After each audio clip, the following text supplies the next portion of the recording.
اوس عزیزانو په ظاهر دا خبره مونږ ته سخت کوي، لیکن حقیقت کې د دې ډېر لوی مقام. جماعت ته یو سړی رات مونځ یې وکړ او مانځه نه وروستو پیزار کې پیزار پروت دی او خلکو ته احسان یې کړ چې دا اچولو ټیم کې چاته تکلیف ونه شي. علما لیکي چې په دې کې د نفس مقابله ده. چاته پانی سمول چې دی هغه دی کې نفس مړ شي، چې نفس مړ شي نو د الله په نزد د دې نه لوی مقام بل نشته. دې ته اهدنا الصراط المستقیم وایي چې د نفس مقابله و.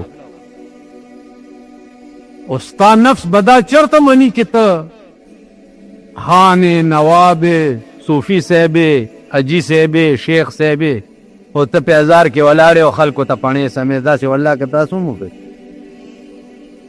خبره ده. نو زمونږ نفسونه دا ډېر غټ او ستاسو په ایمان ووایي چې تاسو به داسې وکړئ چې جماعت ته راننه وځئ څه وخت کې او جارو راوالی او صاحبه کش کش کش کش جماعت جارو کوي. داسې چېرته لیدلي تاسو څومره خلک چې د جماعت کې ناست یې نو جماعتونه هم شته کلو کې علاقو کې چې راننوتی جماعت ګندوي نو تا داسې کړي چې جارو دې راغستی جماعت جارو کې. ډېر ګران کا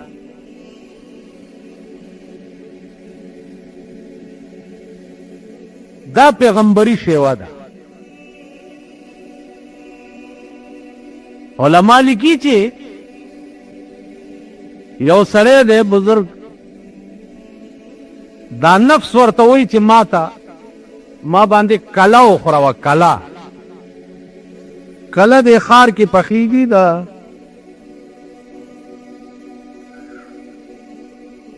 د دې سرونو غوښه یې لویه چاټۍ کې پخ کړي او دا خلک چې دي د جنګیر پوره کې شته دا خلک اول لاندې روټۍ ماته کړي او بیا پرې دا د سر غوښې او ښوروا راواړوي او بس ورته کښېني او خوري. دا نفس ورته وایي چې په ما کله وخوره. اوس نفس درې قسمه دی. ګې څه شی دا نفس؟ یو نفس اماره دی، یو نفس لوامه دی، یو نفس مطمئنه دی. درې قسمه نفس. نفس تقاضا دا ده چې په ما کله وخوره. دا بزرگ ورته وایي سبا به در باندې وخورو.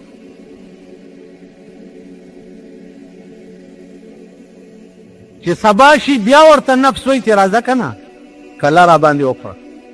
دی ورته بیا وایي سبا به در باندې وخوره. په دې اسنا کې میاشتې تېرې شي.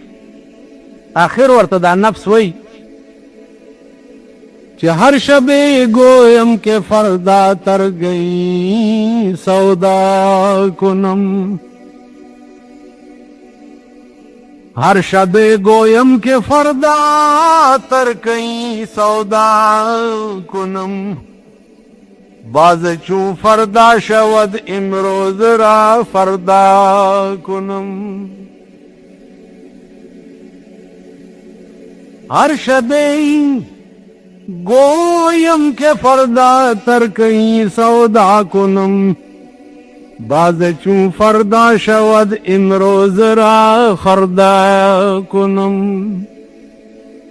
خدای دې زما بې خوباسي هره شپه را سره واده وکړې خو چې سبا شي بیا راته وایي چې زه نن یم پرېږده سبا به شي، چې بل سبا شي بیا راته وایي چې نن یم پرېږده سبا به شي. دې بزرګ ورته وایي چې کله در باندې خورم، خو ما ته ته ځان وښایه دې نفس ته یې وایي چې ستا شکل څنګه دی، ځان راته وښایه نو بیا در باندې کله خورم.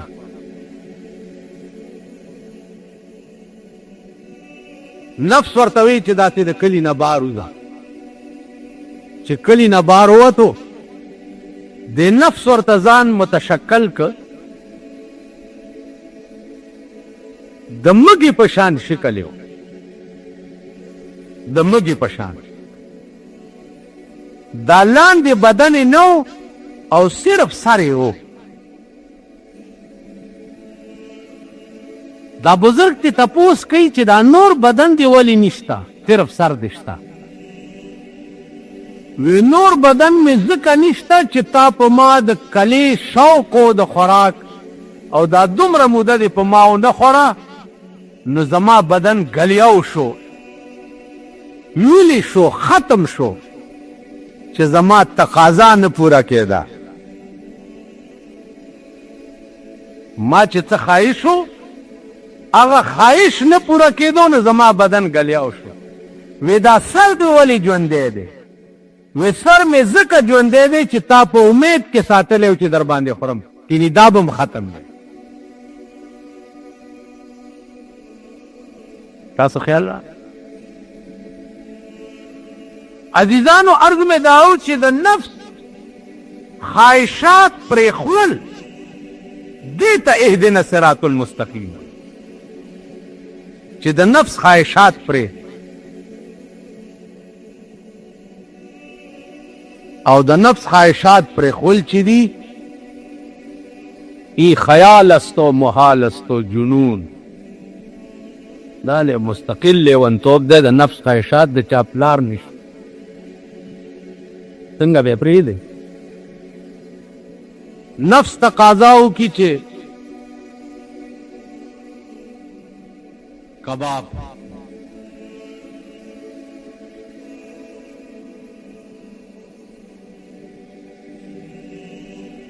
ورزپ، راځئ کله ورپسې کوم ځای ته لاړ شي، کله کوم. نفس تقاضا وکړي میان،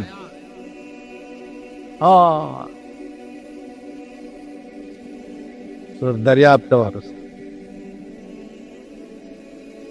میان. نفس تقاضا وکړي چې صاحبه انټر کانټیننټل.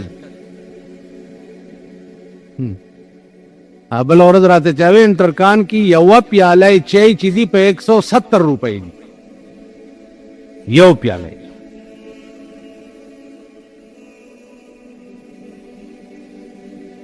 نو مالدادی کې څه شي په چایو کې ویلې سم نه رام چای. نو مالغي کې روره خبره ده چې هغه اعلی کرسۍ وي، پکې ښځې مزې به وي، د هغې ټولو قیمتونه یې لګولي دي، نو 170 روپۍ به درنه علي. تاسو چای خبره خو نه.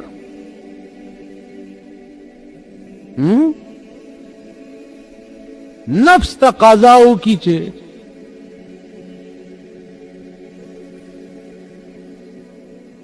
کړی تیکې د بالا مارای نه ورپسې ډله روانه شي صاحب مالګو منډۍ ته کړهی.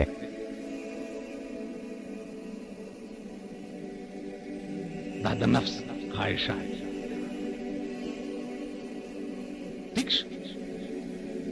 اوس دا تحقیق نفس نه کوي چې دا کباب پسې تللی خدای دې خوار کده. ما یو دلته مشهور کبابي دی، تاسو دې پورې هم تاسو ټول مړی یې دې پسې خوراک ټول بس.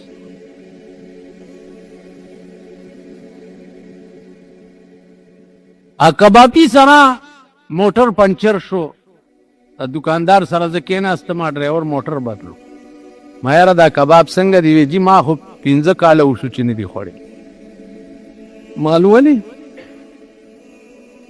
ویل زما یو میخه وه هغه مرداره شوه.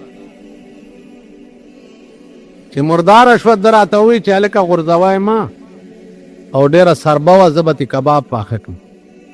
وی هغه رانه واغسته او واورو کې کېښو او سبا له یې کیمه کړه او ښه مزېدار کباب یې په دې خلکو وخورو. مردار انده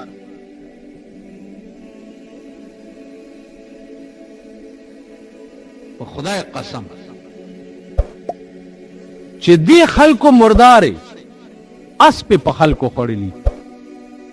مردار میخي په خلکو پړي.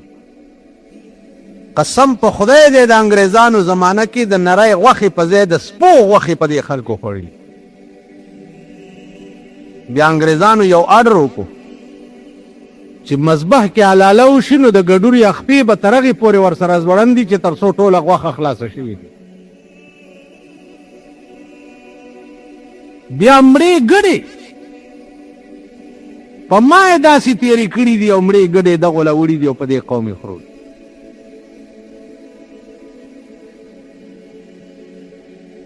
تاسو راشئ چې دا د خوراک ځایونه درته زه وښیم. عمر له به هغه شیله خوله یو نسي بیا عمر.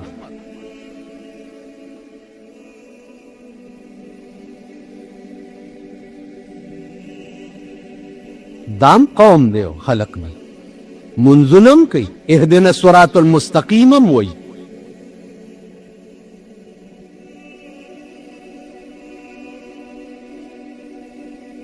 نو دې وجې نه عزیزانو سوچ وکئ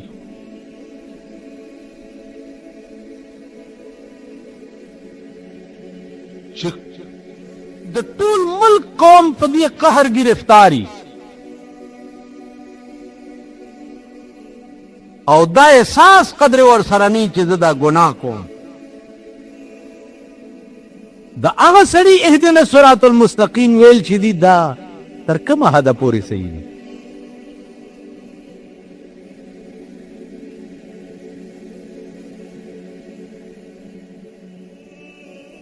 دا به تاسو ومنئ چې د تورو باټینګونو په ځای چنډخې په پیکاوړو کې ورتي کړي دي او په دې قوم یې خوړلې. چنډخې د غوړو په ټیم کې مګه پرېوتې ده او مګه یې د لکۍ نه نیولې بار یې غورځولې ده او هغه غوړي په دې قوم خرڅ کړي.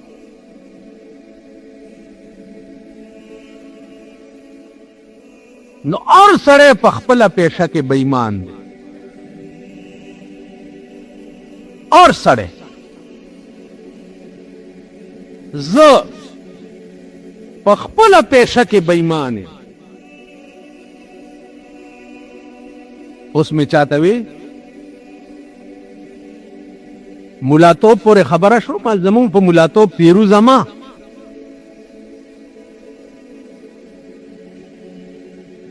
زمونږ داسې شی لکه واعظ چو جلوه به محراب و منبر می کند واعظ چو جلوه به محراب و منبر می کند چون به خلوت می روند آکار دیگر می کند واعظا چو جلوه به محراب و منبر می کند چون به خلوت می روند آکار دیگر می کند. وی دا واعظان په منبر چې وګورئ صاحب د اسلام به ټول روړي او په خپله غاړه کې به واچي.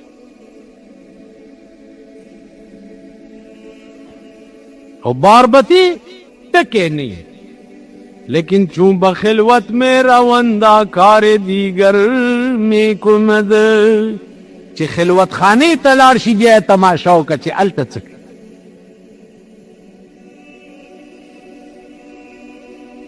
نو هر سړی په خپله پیشه کې ټاګ دی.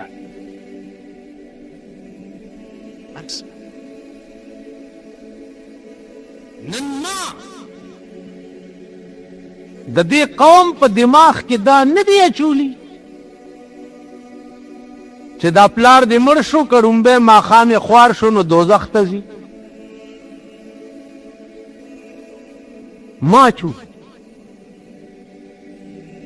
نو ړومبی ماښام ته په سود پیسې رالی او د ښځې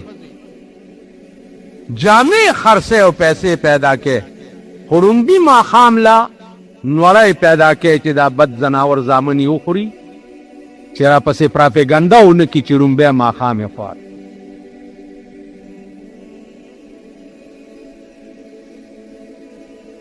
الله دې په هغه خلو کې دانې وخېږي چې په کم کور کې ماشومان یتیمان شوي او د هغه کور وریجې به څوک خوري.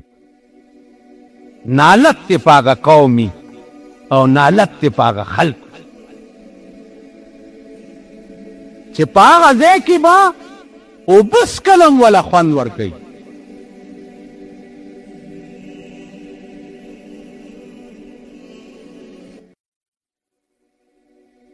نو عزیزانو هر سړی په خپله پیشه کې ټل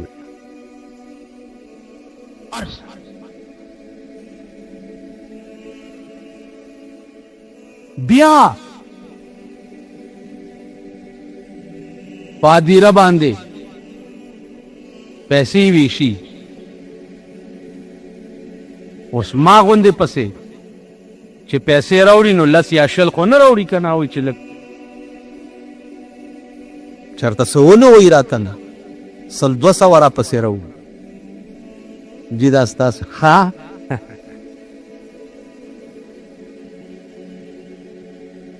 اوس په هغه مړی چې پادیره خښېږي د هغه ماشومان بچي هم ولاړي پلار یې خښېږي د هغه مور هم پاس په کوټه ولاړی هیر کوي زه یې خښېږي او زه مسکی غوندې شم او د هغې پیسې واله مو جیب کې واچوم.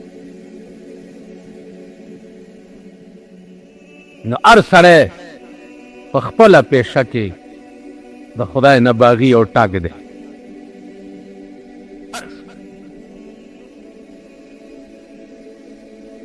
پلانې لوی وزي دی لنګر یې چلي لنګر یې چلي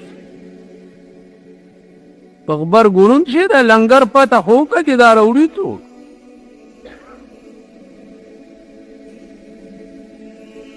داسې د اسرافیل علیه السلام خوریا خو نه دی چې د اسمان نه ورته صاحبه بوجه یې راغورځو.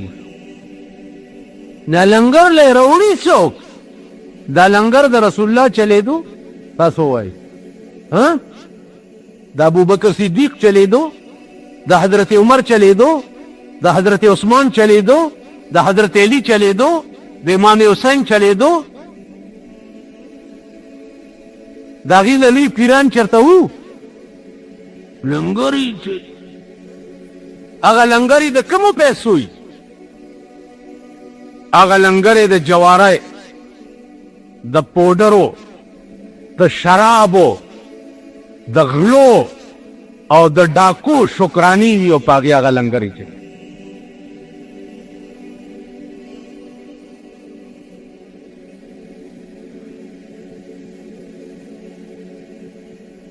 تاسو وړاندې یې مونږ بدبخت قوم ځکه یو چې مونږ اسلام د ناممکن شي نه غواړو.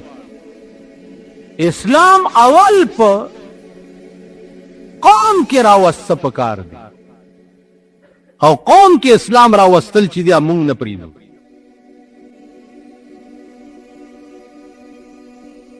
مونږ دا قوم اسلام باندې او رای راست راوتوخته نه پرېږدو. په خدای قسم زمونږ په دې علاقه کې داسې بزرګان تیر شوي دي که یقینم نه راځي زه په منبر رسول دروغ نه وایم. زه درته چې شمدید خبرې کوم یو ولی او اولیا د زمانې و ما لیدلی و په واده کې ډمې راوستې د زوی دله راغه چې صاحب نکاح وتړه د ویل دې نکاح نه کا په جومات کې ورته کنځلې وکړې چې کنځلې وکړې خو چې ډوله یې راوړه د هغه سړي په کور اور ولګېد ټول کور یې تباه شو. بیا ډېرې ترپکې ووالې د ورختېرې اوبه په بېرته نه جارو ځي نه جارو دي تېر ساعت په بېرته بچیا دا سوچ به دې وړاندې کړی پیر صاحب په مثال مړی د لحد دی مړي چا دي ژوندي کړي په جړه اور پې ولګ نن دا زه کولی شم ډمې نه چې مور یې پې ګډه کړي نکاح څه چې هغه پولاو یم خورم تېره جمعه راته یو سړي وویل تا ویلي چې چا وریجې خوړې دي ما له لاس مه راکوئ مازدی بیا هم ویل چې دغه ودونو وریجې چا خوړې دي چې ما له لاس رانه کړي دا د سړي د زامنو ودونه دي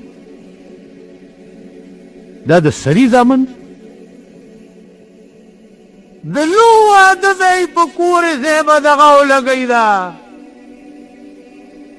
هغه لړی د لور واده نو پښتو هم درنه وتې د کور هم د میردین جومات شه یعنې دنیا ته یې ښایي چې راشي دا زما لور بوځي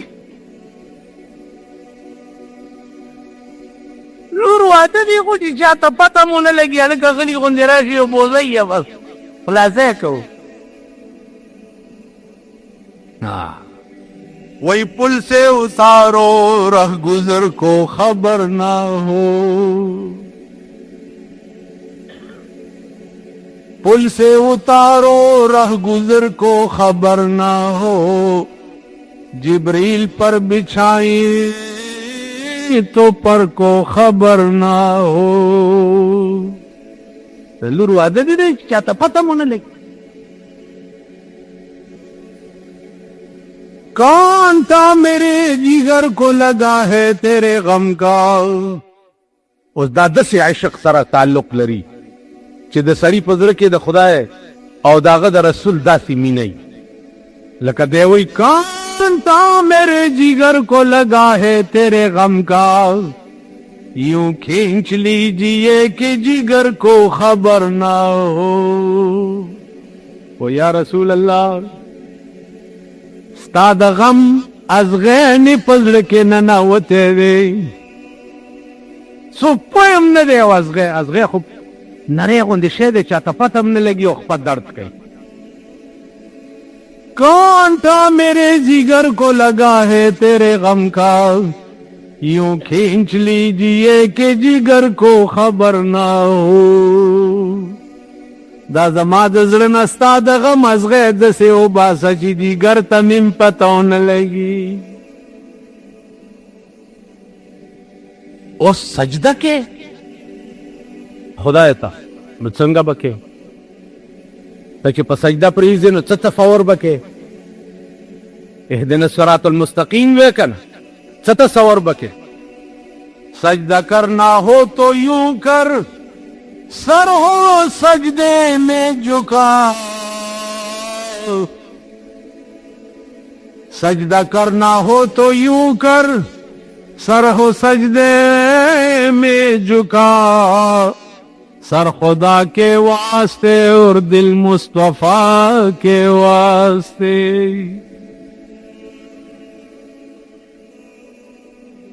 سجدہ کرنا ہو تو یوں کر سج ہو سجدے میں جھکا سر خدا کے واسطے اور دل مصطفیٰ کے واسطے سر ټیټول د الله نه سوا بل چاته جایز نه دي نو سر خو به د خدای ته په ځمکه ایښی لیکن دل مصطفیٰ کے واسطے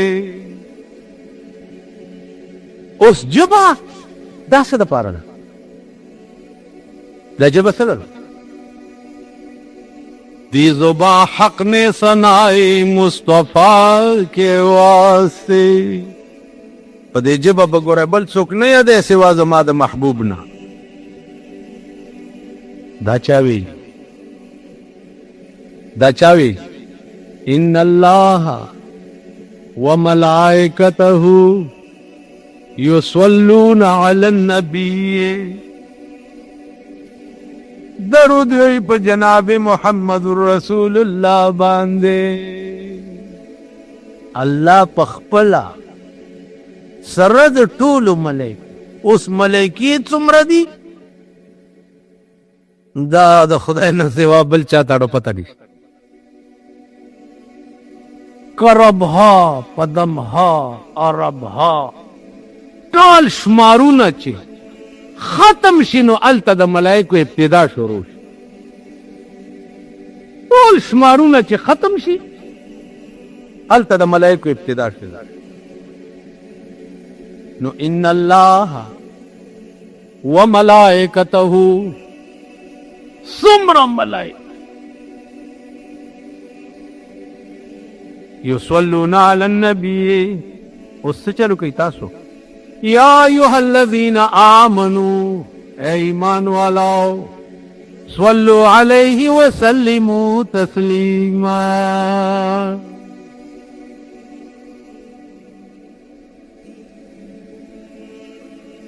تاسو کې درود وایي خدای وایي زم دا کار کوم او تاسو هم کوئ نو چې الله وایي زه او زما ملایکې کار کوم کار کوي هغه تاسو هم کوئ او تاسو هغه نه کوئ نو پوهېږئ نو صراط المستقیم یې اوس درود به وایي کوم درود مولانا مدني رحمت الله علیه به وی داغه دا درودو اللهم صل على محمد وعلى آل محمد كما صليت وسلمت عدد ما في علمك وعدد ما تحب وترضى اے اللہ پر رسول اللہ صلی اللہ علیہ وسلم دمر رحمت لے گا عدد ما في علمك وعدد ما تحب وترضى په هغه شمار چې په کم شمار ستا په علم کې دی او په هغه شمار چې په کم ته راضي کېږي اوس حسابوئ چې د خدای په علم کې څومره شمار دی څوک اندازه لګولې نو صاحبه دا ټوله دنیا دی په یو ټکي کې راګیره کړه عدد ما فی علمک وعدد ما تحب وترضى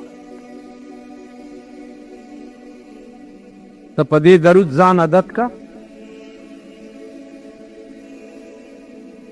بیا ته ګوره چې تا سره د شپې څه معاملې کېږي بیا ګوره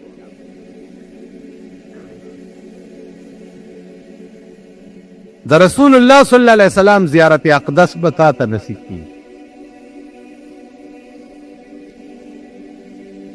په خدای قسم د رسول الله په منبر ناست چې زه چرې ویم نو دا درود ده یو کمره ده پکې رسول الله صلی الله علیه وسلم ولاړ دی زموږ یو استاذ دی هغه په دروازه کې ولاړ دی خلکو ته اجازت هغه کوي چې دننه لاړ شي نو زه چې ورغلم نو ما ته یې مو وویل چې دننه لاړ چې دننه لاړم نو رسول الله صلی الله علیه وسلم زه ځان ته غاړې استم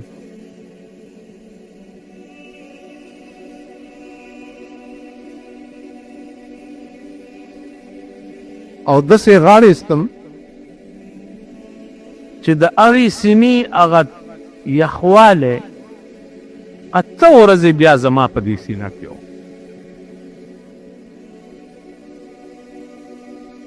عزیزانو اهدنا الصراط المستقیم تلو باندې سړي ته هغه خوند نصیب شي چې د دنیا د خوندونو نه بیا بې نیاز شي رحمان بابا ته چا وی دا تماشه وګوره دا وګوره هغه ورته ویل چې دا ستا په تماشه یم خبر شوی نور خبر په تماشه د عالم نه یم تا نه لویه تماشه بله چېرته اوس د عاشق سړي لویه تماشه د محبوب نه سوا بله چېرته نو الله او رسول چې د چا محبوب شي هغه د دنیا د تماشو نه بې نیاز شي د دنیا تماشې ورته بیا څه نه ښکاري دا نن چې د دنیا تماشو ته دا خلک ګډېږي د دې پړه کې د خدای او د رسول تماشه نه ده راغلې په هغه تماشه خبر نه دي ځکه د دنیا تماشو ته ګډېږي که هغه تماشه باندې خبر شي دا تماشې به خاص و خاشاک هم ورته ښکاره نه شي اهدنا الصراط المستقیم بیان ستاسو په مخ کې را روان دی.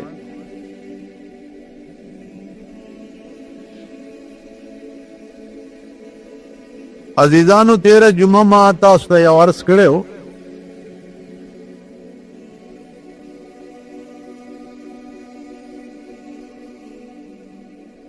چې صراط مستقیم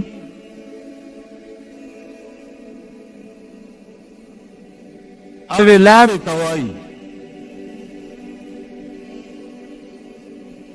چې په ظاهر زمون په دې زمانہ کې دا قوم هغه شی اډو څه ګڼي نه،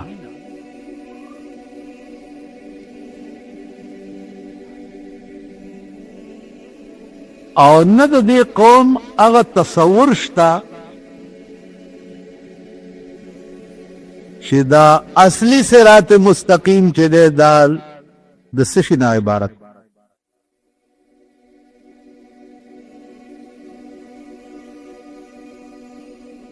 د 1,40,000 پیغمبرانو علیهم الصلاة والسلام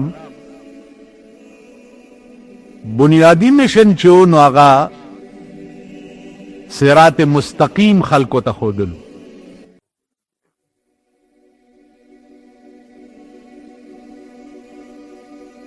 اوس پیغمبري طریقه څه وه؟ لومبنی سبق به قوم ته دا و چې وحدوا ربکم، یو خدای ومنئ.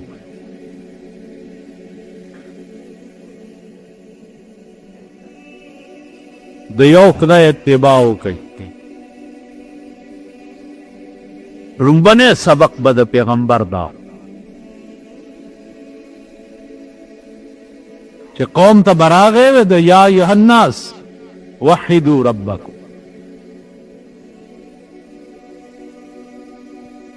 آخر الامر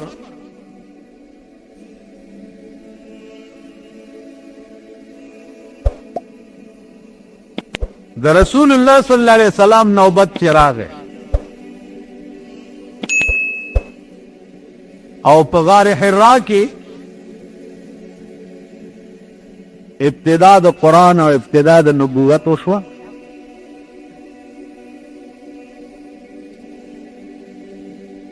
او کور ته را روانو نو لومړنی دعوت چې دی هغه ابوبکر صدیق رضی الله تعالی عنه ته ورکړ.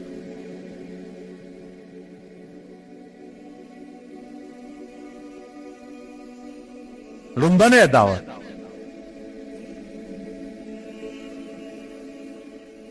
هغه ته چې وایي چې وحدوا ربکم. نو صدیق اکبر بلا چو چرا ہوئے چې لا اله الا الله محمد الرسول. اډو ست توقف پکې ونکو.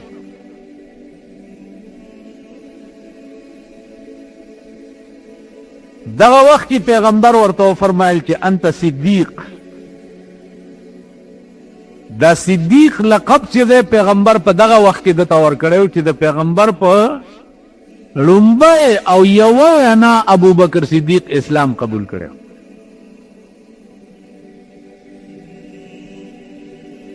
نو عزیزانو، بنیادی شی د صراط مستقیم چې دی هغه دا دی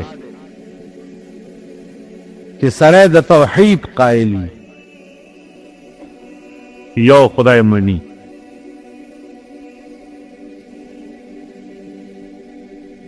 صرف منل نه، معاصر حقیقی پارسیس کې د خدای ذات غني.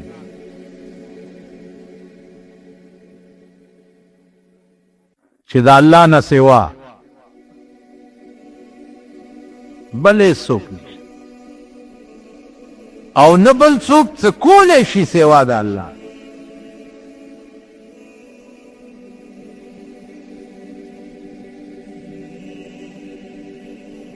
کده نو صرف د مغه ذات ته بل څوک شته نه. عزیزانو دا تمام موجودات چې تاسو خپل ګورئ او خپل ځانونه ګورئ دا یو فنا او فانی څیزونه دي. که موجود او باقی دی نو صرف د خدای ذات دی، نوره څه فنا.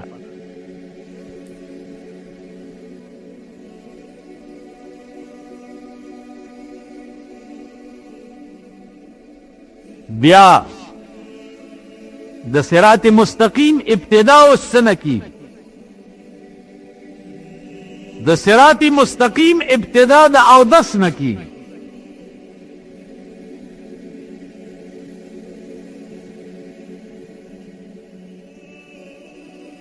منځ فرض شو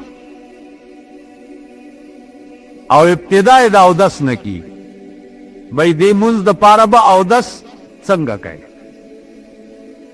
اوس دا اودس چل خودو د پاره، دا اودس چل خودل ګوره دا دومره عظیم شی دی دا اودس. اوس خلکو ته اودس او څه ښکاري؟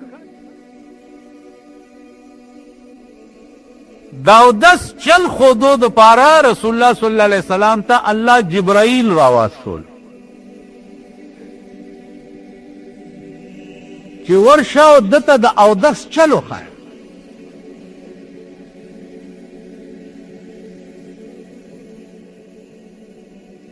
اوس کچرته څوک پیدا شي چې هلکه دا اودس چل زده کوي دا زده کوي، دا اوزګار دي او اودس دی او مونځ دی اودس دی او مونځ دی. خدای دې بیا خو باسه نور دنیا کې دې څه شی خو اودس دی او مونځ دی که نه. په دې یو اودس کې الله چې کوم خاصیت یې خیر کوم خاصیت کوم اندامونه د اودس کې دي په دې اندامونو کې چې څومره ګناه کړي او د اودس اوبه پې واچوه ګناه تې لاړه شي. بیا د دې اودس اثر به په قیامت کې ګورې چې د اودس کوونکو د اودس اندامونه به د ټول معاشر په میدان کې د څوارلسمې د سپوږمۍ په شان پرقي. اودس دومره یو عظیم عبادت، دومره عظیم شی.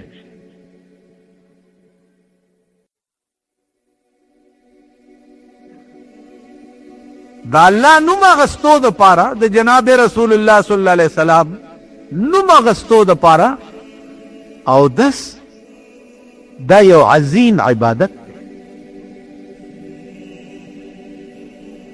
امام ابو حنیفه رحمت الله علیه بوي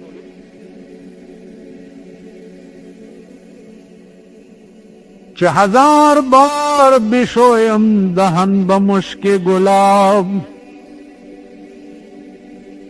1000 بار بشویم دهن به مشک و گلاب، هنوز نام تو گویم کمال بے ادبیست.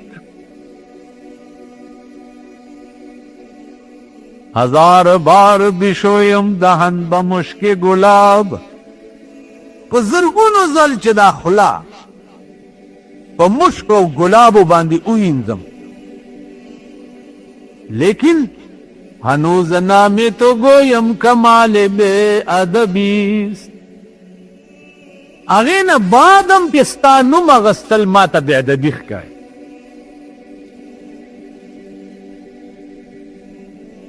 نوم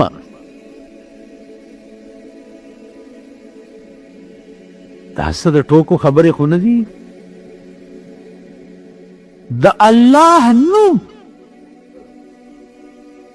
اخیستل دا د هرې خولې کار نه دی.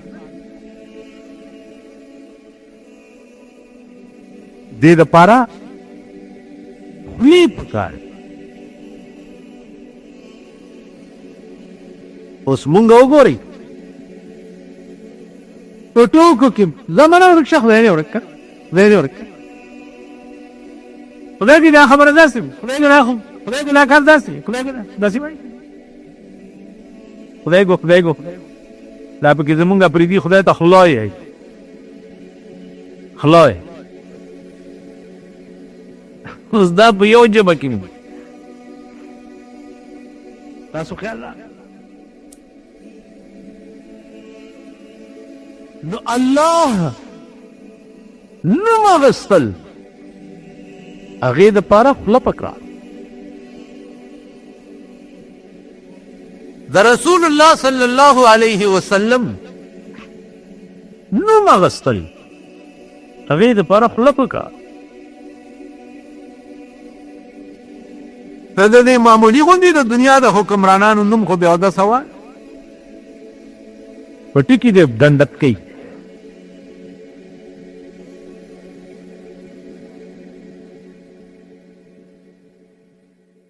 بزرگان چې د الله نوم لي نو ورسره وایي جل جلاله وعم نواله.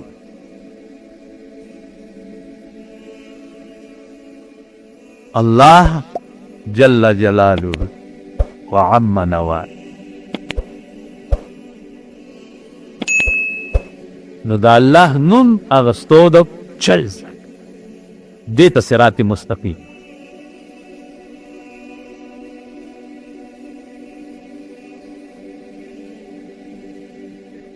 عرض میکنه چې د اودس چل خودو د پاره جبریل را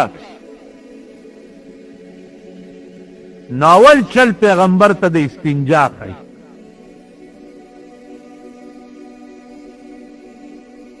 چې ته اودس مات کړې نو بیا به استنجا څنګه کوي. په لوټو چې استنجا کوي اوړي کې به څنګه کوي او ژمي کې به څنګه کوي. په اوبو چې بیا استنجا وکړي په اوبو نو بیا به د اوبو یو چڼکه د لنګ یا د پرتوب په دې خښتګ باندې وکړي. اوبه به لاس لون کې او دې ځای کې به داسې چڼکه کې دې کې به راز دای چې که چېرته تا ته شک شي چې زما پرتوګ لوند شوی دی تشې متیازې رانه نه وتي نو یقین به دې راشي چې نه دا اوبه خو ما په خپله په پرتوګ اچولي.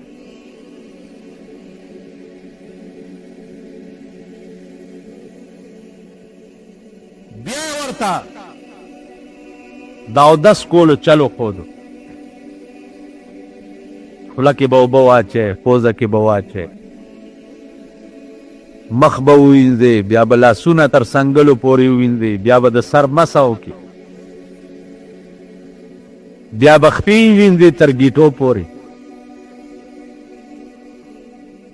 عزیزانو که تاسو دا مذهبي کتابونه وګورئ چې یوازې په اودس باندې په زرګونو روایات موجود دي یوازې په اودس. اوس د مخ حد په انځلو کې د کم ځای نه تر کم ځای پورې دی دا مخ دی کم ځای نه تر کم ځای پورې به مخ وینځې.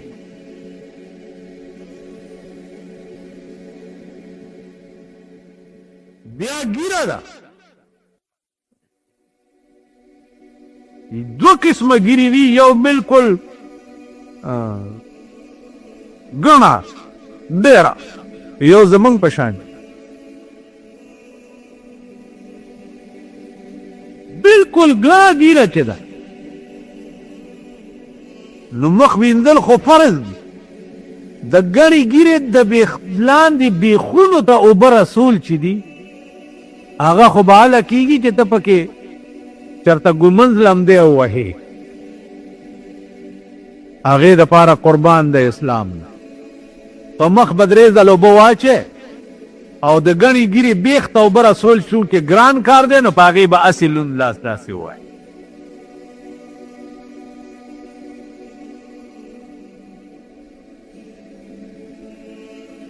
بیا د سر مسه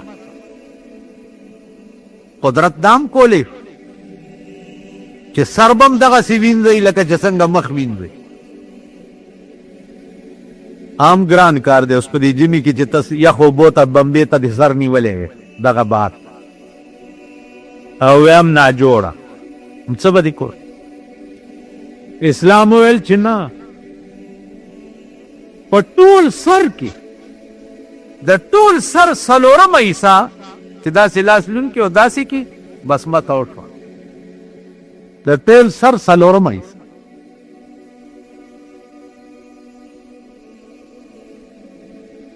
خپې ذات اوس دا قرآن په عجیب انداز کې ویل، فاغسلوا وجوهکم وایدیکم. اوس ایدیکم لاس ته وایي ید، نو د دې ګوتې نه واله تر دې مټ پورې دا ټول لاس. نو که الله دا خبره په همدې ځای پرېښی وی چې مخونه ووینځئ او بیا لاس ووینځئ، نو وروره لاس به دې تر دې وینځلی، نو کمیس به دې ویستی دلته به ناست، ځکه چې تر دې خو لستوڼی نه اوچت. نو ورسره قید لګولو چې ایدیکم سره الی المرافق، تر څنګلې پورې. وګوره یعنې د اودس چې دنیا ته نن یو معمولی شی ښکاري، قرآن چې د کوم شي چل پیغمبر ته ښیي هغه شی معمولي کېدی، معمولی. و ایدیکم الی المرافق، لاسونه وینځئ تر څنګلو پورې. و ارجلکم، او خپې وینځئ، نو خپه د دې ځای نه واله تر دې غمانې پورې دا ټوله خپه ده، نو تا به اوس څه کول، هلته به دې پرتوګ میستی. نو قرآن الله قید لګوي ورسره چې وارجلکم الی الکعبین، خپه وینځئ خو تر دې ګیټۍ پورې، تر دې ګیټۍ ټوله خپه مه وي. تاسو خیال دا چل پیغمبر خودو ته الله جبریل را لېږلی او دا چل یې ورته چې دا وشي نو ته به اودس کې شي، چې اودس کې شي نو بیا به راشي جومات ته، اوس به خدای ته ودرېږي، د هغه نوم به علي، د هغه نوم چې علي ما اول به وی نیت به وکړي. نیت عربي کې دړه قصد او ارادې ته وایي، چې ړه کې دا قصد وکړي چې د دې جمعې مونځ په دې امام پسې کومه، الله اکبر، ړه کې ووایي به ټیک نیت وکړي. ځینې خلک خو داسې دي که نه، غوږونه یې رانیولي او نیت مې وکړو، نیت مې کړی، نیت مې وکړو، نیت مې کړی، مړه د خدای په کار اخته بعضې وخت کې تېره کاته بوشي او د شیخ صاحب نیت نه تړلی.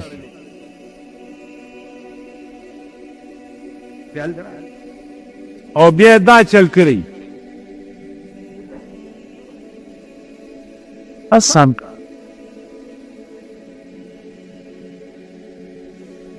لاسونه اوچتول چې دي دا ضروري دی.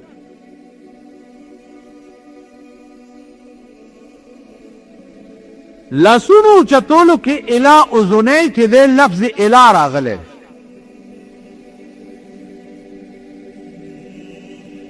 نو عزیزانو تر اذنی دا معنا نه ده چې غوږونه به رانیسي، د دې اذنیو په محاذات کې چې داسې لاسونه اوچت کې بس خبره خلاص. بیا لاسونه به داسې ږدې، لاس په سینه ایښول یا لاس د نامه نه لاندې. د امام شافعي رحمت الله علیه مذهب دی چې بس سینه